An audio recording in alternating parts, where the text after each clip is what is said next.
Selamat datang teman-teman di podcast pertama oleh saya Andreas Pasolimpia. Di kali ini kita ingin membahas sesuatu yang sangat sederhana tapi sangat penting dalam hidup kita. Sebenarnya ini adalah tentang intisari dalam menangani emosi.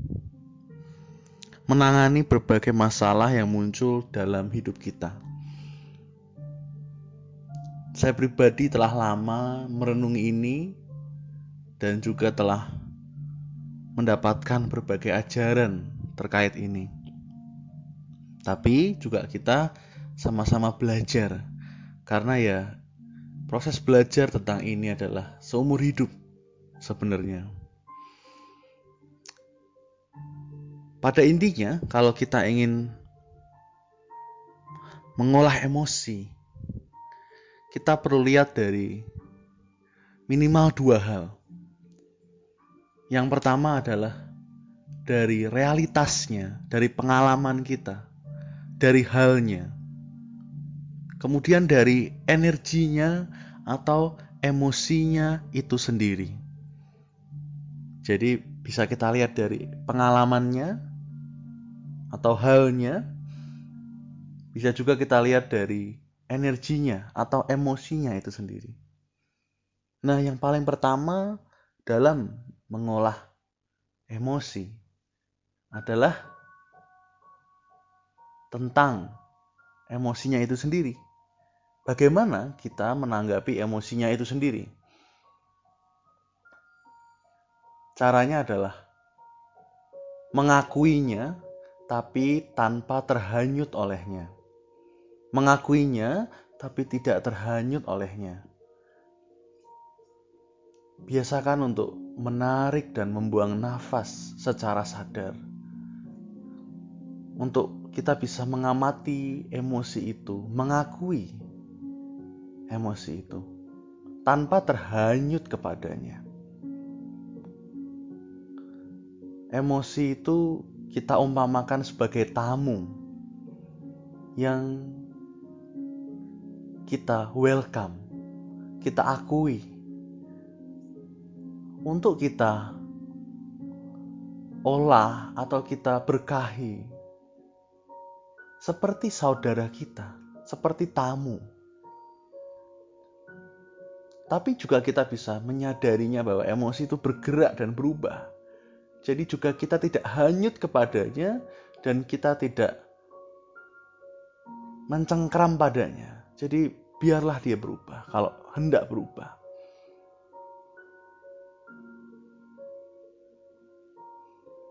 Menerimanya sebagai tamu, mengakuinya, ya ada rasa marah,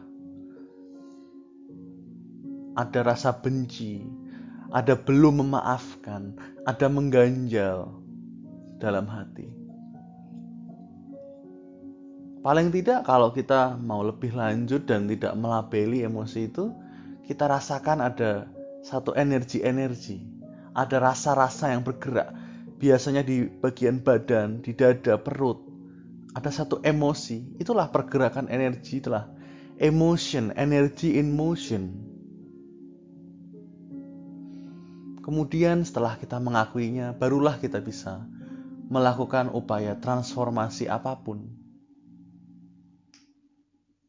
Kita bisa mempersembahkannya kepada Tuhan.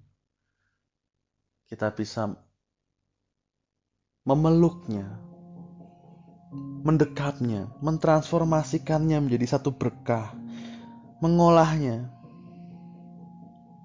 Ya Tuhan, biarlah aku dapat mengolah emosi ini. Biarlah segala kemarahan terolah. Biarlah segala ketakutan terolah. Sesekali ambil napas sadar. Nanti kita akan dapat intuisi bagaimana kita akan melancarkan aliran energi emosi tersebut. Emosi ini hanya sebenarnya bermasalah ketika dia stuck, tidak bergerak, dicengkram. Tapi apabila kita biarkan bergerak, maka sebenarnya akan berkah dan indah. Jadi, open mind, open heart.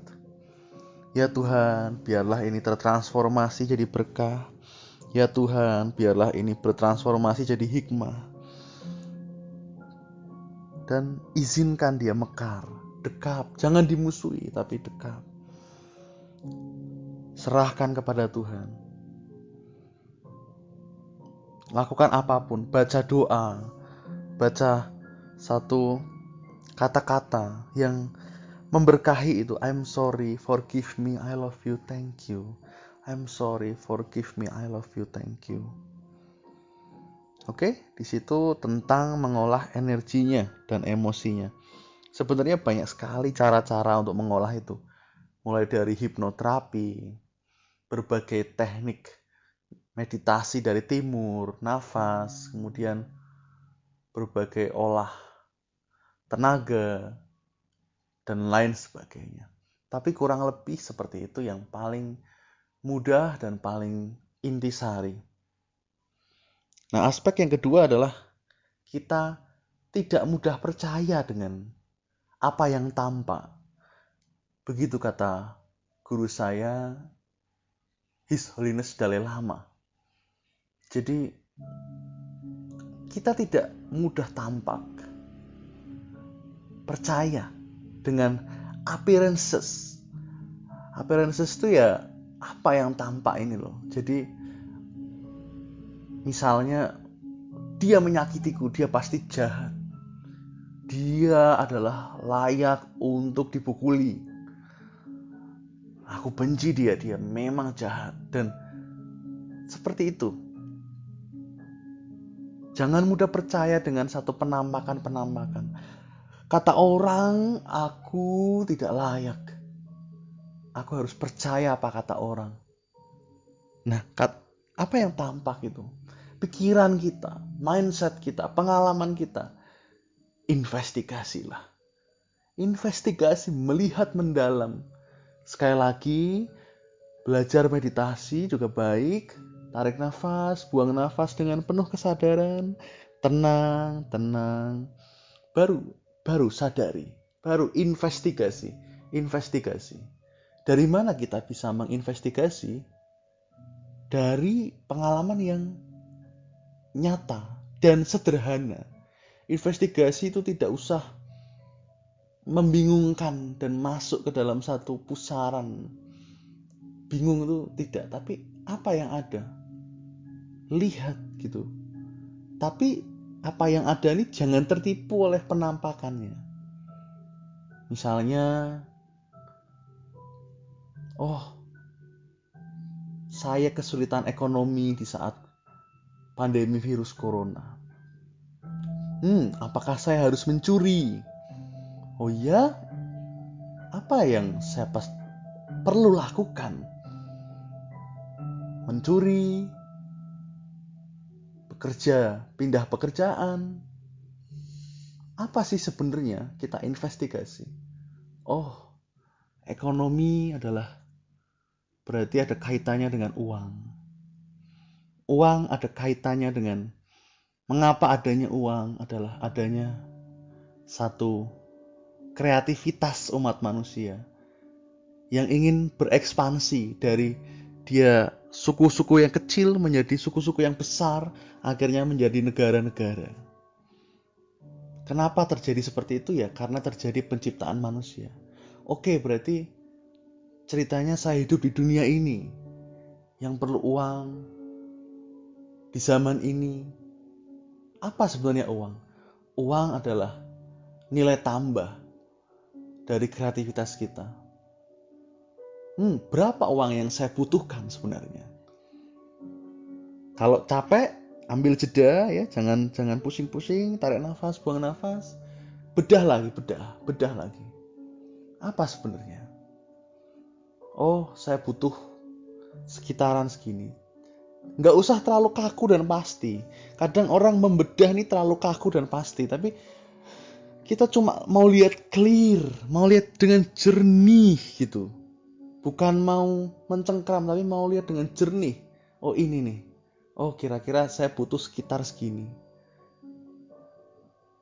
Kata tetangga harusnya orang di usia saya begini.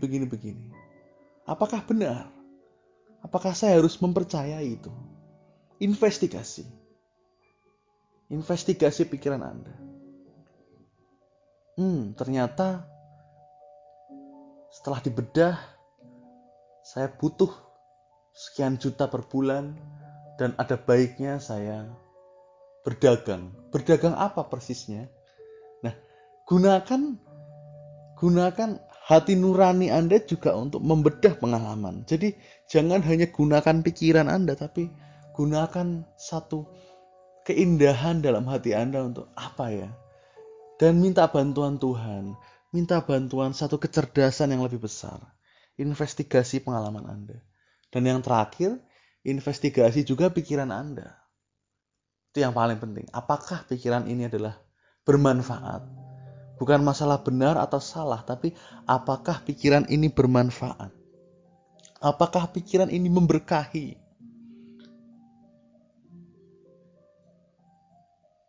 Apakah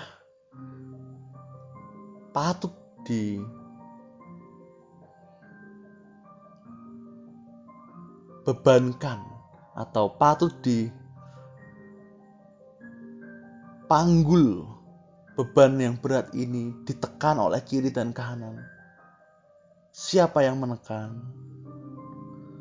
Mengapa mereka menekan? Apa yang menyebabkan mereka seperti itu? Dan lain sebagainya. Perkuat diri Anda dengan satu ajaran-ajaran kebijaksanaan. Banyak di internet, di buku. Sesuaikan dengan tradisi Anda, ajaran suci Anda. Itu sebenarnya yang secara relatif, secara dunia. Tapi puncaknya ini bonus buat teman-teman. Ada 2 bonus dari saya. Puncaknya dan bonus satu lagi nanti ya adalah pertanyakan secara mendalam sumber pikiran Anda. Apakah siapa yang ditekan? Saya merasa tertekan. Siapa yang ditekan? Saya. Siapakah saya? Siapa saya yang tertekan ini? Saya merasa direndahkan. Siapa saya yang menjadi rendah ketika dicaci ini? Siapa? Emang ada? Cari secara langsung dengan hati. Saya merasa tinggi ketika dipuji. Siapa saya yang merasa tinggi? Saya berpikir kusut sekali. Siapa si pemikir? Saya merasa sedih. Siapa si penyedih? Ketika diinvestigasi seperti itu, Anda tidak akan menemukan apa-apa. Kosong. Tapi, meskipun kosong, perasaan Anda tetap ada. Itulah mengapa penting step pertama tadi. Itulah mengapa penting step pertama. Ini bukan saya masukkan di step pertama. Terutama bagi pemula. Kalau sudah lanjut ya sebenarnya bebas. Nah, Anda tidak akan menemukan apa-apa ketika Anda membedah pengalaman dengan sangat detail. Tapi pengalaman itu atau perasaan itu tetap ada. Tapi ibarat tali itu, kalau Anda bisa membedah seperti tadi, maka satu Anda akan mendapat kejernihan pikiran. Ingat ya, jangan terlalu kusut-kusut ya, tapi tarik nafas, buang nafas. Ini adalah untuk semakin Anda jernih melihat fenomena, kemudian ketika Anda sudah mulai bisa seperti itu, maka ujung dari tali-tali penderitaan Anda akan terurai. Jadi talinya itu akan ada, tapi dia putus di ikatannya. Jadi bayangkan ada tali yang mengikat, Anda putus sumbernya. Jadi dia akan terurai, akan copot. Tapi copotnya ini memang tidak langsung gitu ya. Tapi pusaran-pusaran ego, kemelekatan itu akan Anda sadari kosong dan copot. Tapi jangan lupa step pertama, karena ini Anda melihat dengan jernih, tapi juga Anda boleh, apalagi bagi pemula, untuk emosinya jangan lupa diakui. Kalau enggak, itu cuma separuh ya. Jadi itu ada 2 sayap yang bisa Anda lakukan. Anda jernih melihat fenomena, melihat pengalaman. Yang kedua, Anda mengolah perasaan dan energi. Kemudian bonus yang terakhir, Anda bertindak sesuai dorongan hati dan jangan lupa bergerak ya, physical exercise atau bergerak, berolahraga ya, terutama yang bergerak, karena itu adalah membantu Anda untuk lebih jernih dan lebih menggerakkan energi emosi itu. Jadi bergerak sambil Anda ikuti dorongan hati Anda. Kalau Anda ingin menulis, menulis. Kalau Anda ingin menangis, menangis. Tapi sadari, Anda tahu Anda menangis. Kemudian bedah terus. Dan apa indikatornya yang baik? Pertama, Anda semakin ada damai, sejahtera. Anda semakin melihat Tuhan, melihat keindahan di dalam berkah, hikmah di dalam semuanya. Tidak mesti positif terus ya, tapi melihat berkah dalam semuanya. Yang kedua, pemikiran Anda semakin jernih, Anda semakin melihat fenomena ini begitu indah dan ya apa adanya. Oke, begitu. Sampai jumpa di podcast selanjutnya. Terima kasih teman-teman semua. Semoga berkah mengalir selalu.